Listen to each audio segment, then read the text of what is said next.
ఊరు మొగల్తూరు. వృత్తి సంగీత విద్వాంసుని చెప్పు తిరుగుతుంటాడు. చేసిన నేరం హత్యా నేరం.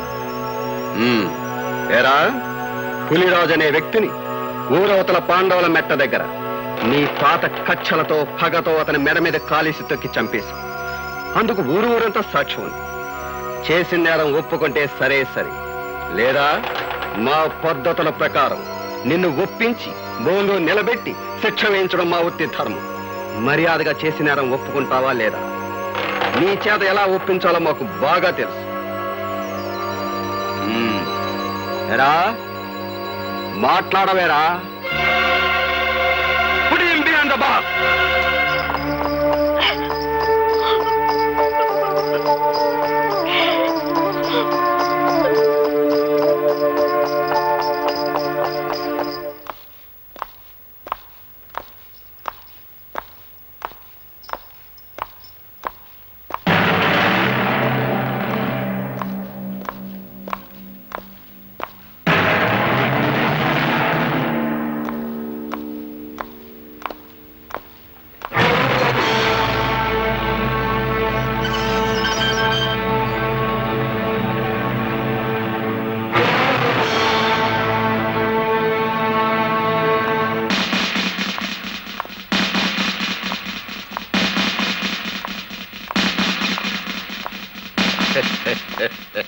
వండర్ఫుల్ గా ఉందయ్యా జైలురా. మెట్లు బీకేసిన హార్మోని పెట్టిలాగా ముచ్చటగా ఉందిరా నీ ముఖం. పోలీసు వాళ్ళు తలుచుకుంటే సొన్నంలోకి ఎముక కూడా లేకుండా చేయగలరని ఎప్పటికి నమ్మకం వచ్చిందయ్యా జైలురా. అదేంట్రా హార్మోని పెట్టి అట్ట మెడ ఉంచుకుని నిలబడిపోయావు? మెడ నిలబట్లేదా? ముఖం చల్లట్లేదా? మాట్లాడబెడరా.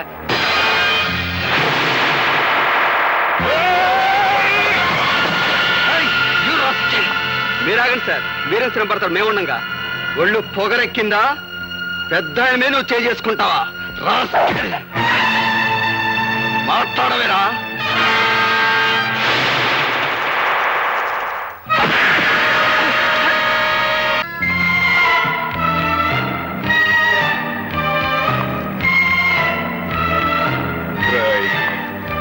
నేనిప్పుడు మగ మహారాజులాగా బయటికి వెళ్ళిపోగలను, కానీ అలా చేయటం లేదు.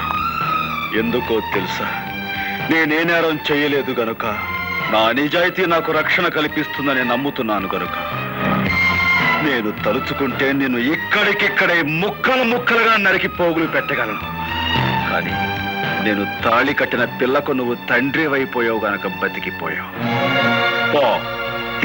చేయి.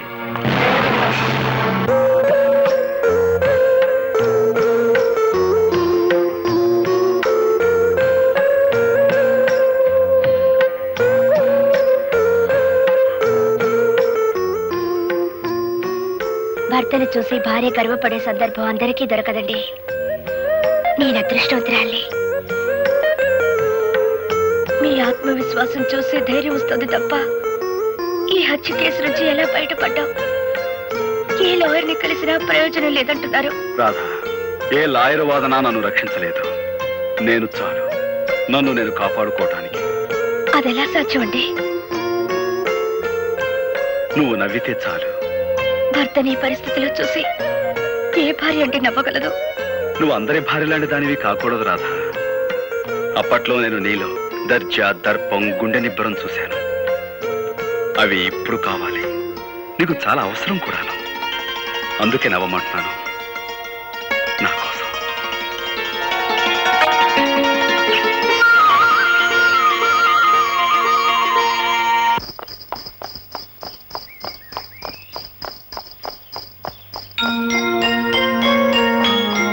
అప్పట్లో నేను నీలో దర్జా, దర్పం, గుండె నిబ్బరం చూశాను. అవి ఇప్పుడు కావాలి. అందుకే నవ్వమంటున్నాను.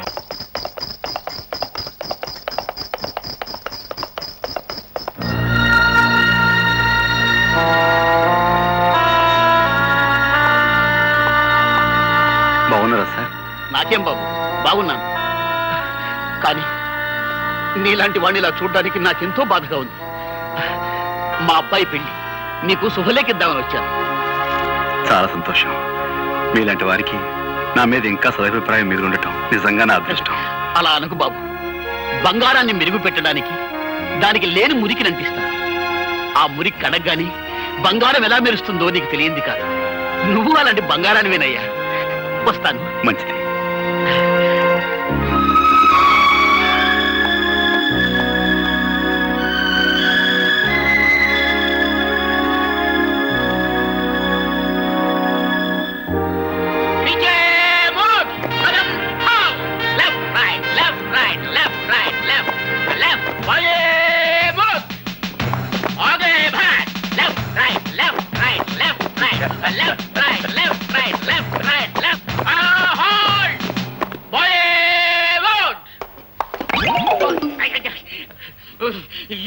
You 104. Hey, 104. నీ వల్ల డ్రిల్ గుల్లైపోతా ఉంది. మార్కెట్ కిందప్పుడల్లా బాగా తింటావండి చేపలు. నీ మీద రిపోర్ట్ ఉంది. Take care. ఇతన్ని చూసి నేర్చుకోండి అయ్యా.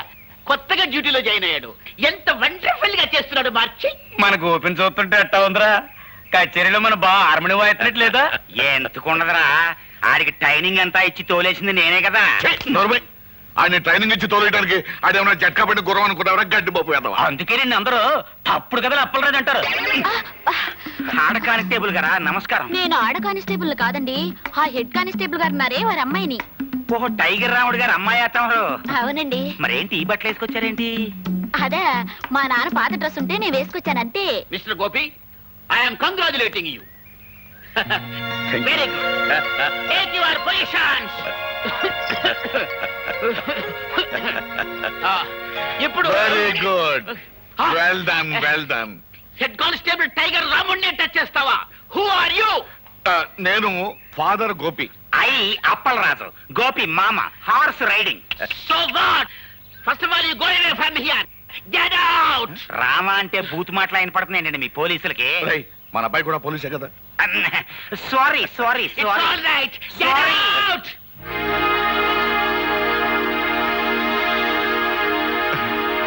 నమస్కారం మాస్టర్. అన్నమండి. నమస్కారం. రండి. ఒక మంచి సువార్త చెబుదాను వచ్చాను. ఏమిటది?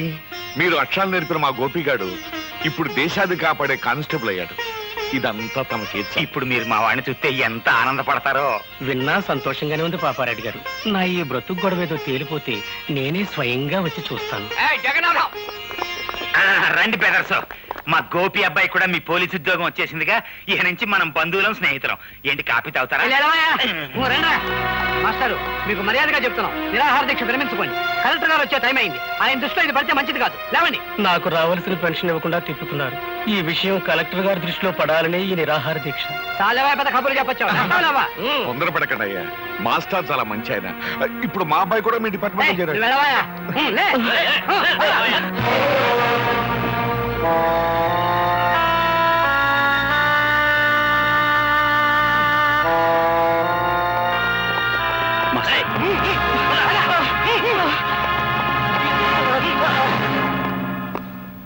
మా వార్నింగ్ ను కూడా లెక్క చేయకుండా నిరాహార దీక్ష చేస్తున్న మాస్టర్ వీడేగా? అవును సార్, వీడే. సరే, మీరు వెళ్ళొచ్చు. మా పోలీసులంటే అంత నిర్లక్ష్యంగా ఉందా? చేయకూడదు తప్పు నేనేం చేయలేదు బాబు. మీ వాళ్ళ అన్యాయంగా. మాస్టారు,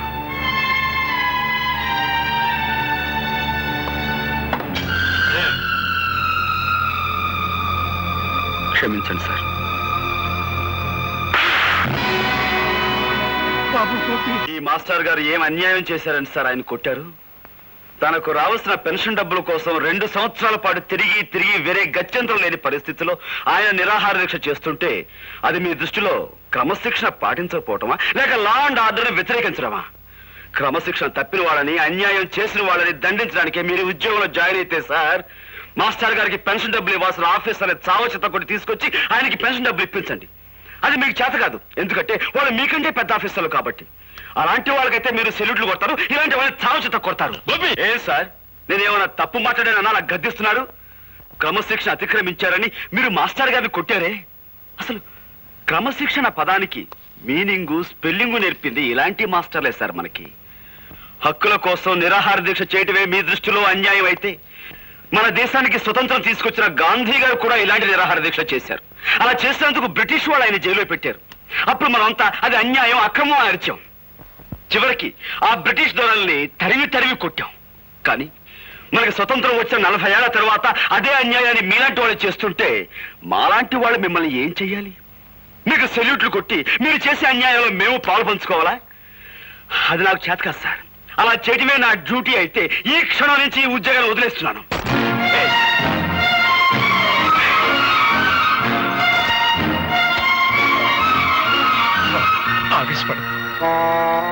క్షమించండి మాస్టర్. గవర్నమెంట్ దగ్గర జీతం పుచ్చుకుంటూ న్యాయాన్ని కొట్టడానికే ఈ కాకి బట్ట అధికారాన్ని ఉపయోగిస్తే మాకు కిరాయి గుండాలకి తేడా ఏముంటుంది? అందుకే ఈ ఉద్యోగాన్ని వదిలిపెట్టి వెళ్ళిపోతున్నాను. వస్తాను మాస్టర్. ఉంటానండి.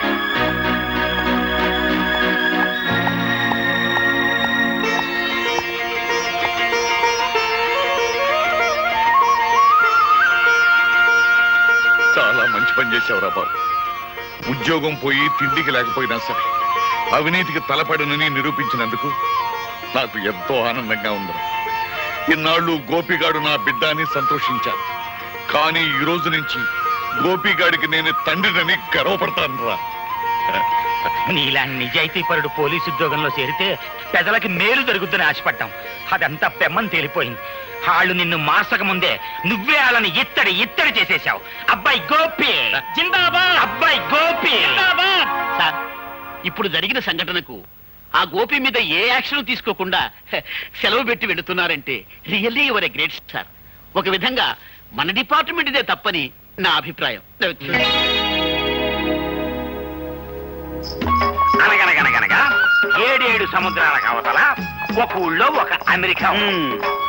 ఆ ఊరికి రేగన్ గారు ఒక ప్రెసిడెంట్ గారు ఉన్నారు. ఇది మన పంచాయతీ బోర్డు ప్రెసిడెంట్ పెంటై లాగా. ఏంటబ్బా విన్నావలేదా? చెప్పు. ఈ రేగన్ గారు చాలా గొప్ప మడిసి. మరి అంత గొప్ప మడిసి మనం కూర్చోమంటే కూర్చోలేడు, నుంచోమంటే నుంచోలేడు. పోనీ ఒక గ్లాసు మజ్జిగో మంచినీళ్ళు తాగవయా అంటే ఆ పని చేయలేడు. ఎందువలన చేత ఇదిగో ఇలాంటి తప్పుడు కథలు చెప్తావు కాబట్టి ఊళ్ళో అంతా నేను తప్పుడు కథలు అప్పలరాజు అంటుంటారు. అబ్బయ్యా, నీకు సమాధానం తెలిస్తే చెప్పు, లేక లేదు. అంతేగాని ఊళ్ళో అందరూ అన్నట్టు నన్ను నువ్వు కూడా తప్పుడు కథలు అప్పలరాదు అనద్దు. సమాధానం చెప్పు challenge. Because he doesn't know Telugu. అదే నీకు ఇంగ్లీష్ ఎలా తెలియదో తనకు తెలుగు అలా రాదు. అందుకని నువ్వు తెలుగులో ఏం చెప్పినా అతనికి అర్థం కాదు. ఎట్ట కనిపెట్టేశావు అబ్బయ్యా? రేగను మనకి మంచి ఫ్రెండ్లే. ఖర్చు డబ్బు లేకపోతే అప్పుడప్పుడు వచ్చి చిల్లర తీసుకెళ్తుంటాడు. అయితే అన్నోళ్ల ప్రెసిడెంట్లు నీ దగ్గర సిల్లర్ టికెడుతుంటారన్నమాట. సరే పోనీ.